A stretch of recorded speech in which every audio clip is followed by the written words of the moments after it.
آپ مایوس ہیں، مایوسی میں چلے گئے ہیں؟ نہیں، مایوسی تو گناہ ہے۔ آپ اللہ تبارک و تعالیٰ کی طرف متوجہ ہو جائیں۔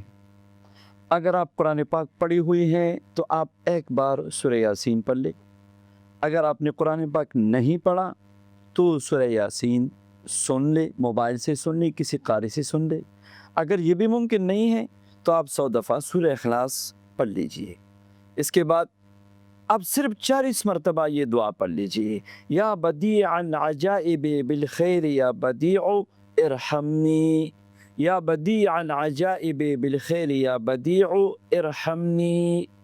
بس آپ چند دن اس عمل کو کریں گے، کسی بھی وقت پڑھ لیجئے، جب آسان ہو، جب موقع ہو، دن کو ہو، رات کو ہو، آپ پڑھ لیجئے۔ انشاءاللہ پہلے دن سے مایوسی ختم ہو جائے گی اور آپ کے مراد بر آنے لگی۔